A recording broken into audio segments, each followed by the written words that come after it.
Hi, how are you? Once again, welcome to another session of us learning the wealthy women in the Bible and the kinds of wealth that they possessed. Because if you're not aware, financial wealth is a type of wealth, but it's not the only wealth. So there are quite a number of women who had wealth, as we have previously seen. If you've not yet come across my videos, kindly go back to just a few. I've also written blogs on like the Proverbs 31 woman, so you can go read on her and the kinds of wealth that she had. And now that I am studying on wealth, to be honest, I didn't think that it's going to be such a big topic. So I think we are going to overflow it through to November. So please continue studying with me and coming along with me.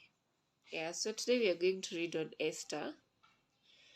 Esther, we are going to see that she is or she was a queen.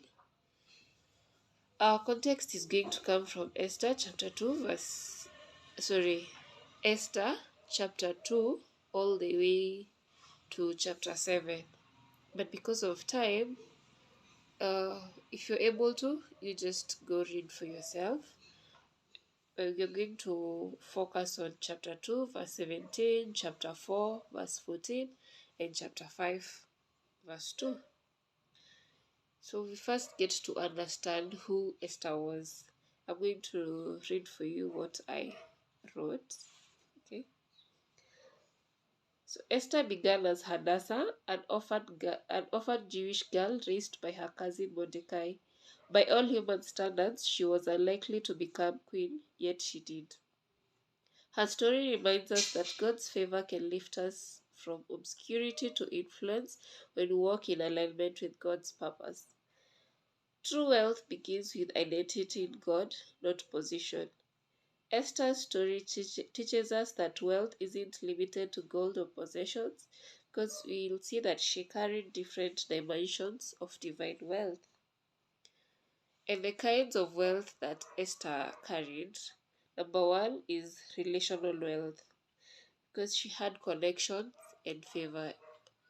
If you know the story, then you can relate or you can find time and read Esther chapter 2 all the way to 7.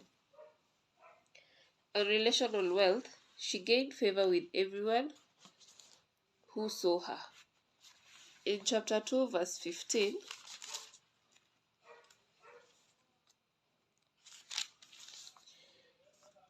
it says,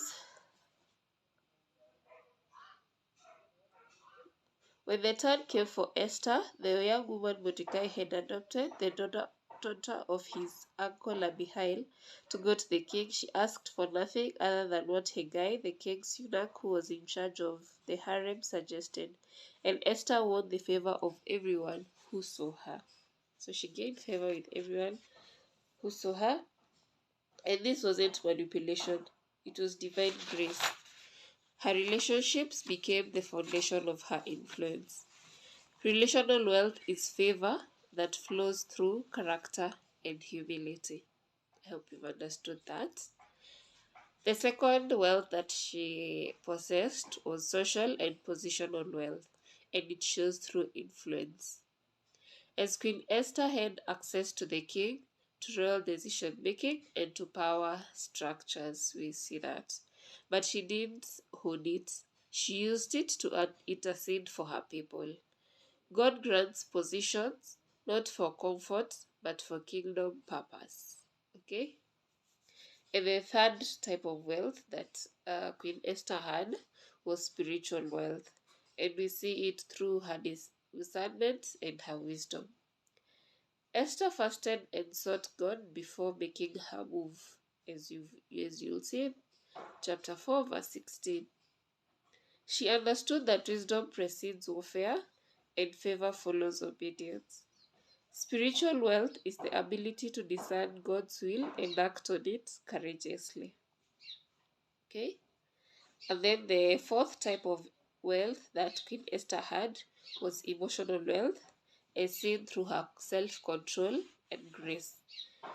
When she approached the king uninvited, she risked death, yet she did it calmly and strategically. Do read Esther chapter 5, verse 1 to 4. Her composure under pressure reflected deep emotional maturity and faith. Emotional wealth is grace under pressure, knowing when to speak and when to wait. Yeah, so maybe I can just ask you, out of the types of wealth you've uh, seen through Queen Esther, do you think that you possess any of them or would like to possess any of them? Let me know in the comments. See you on the next one.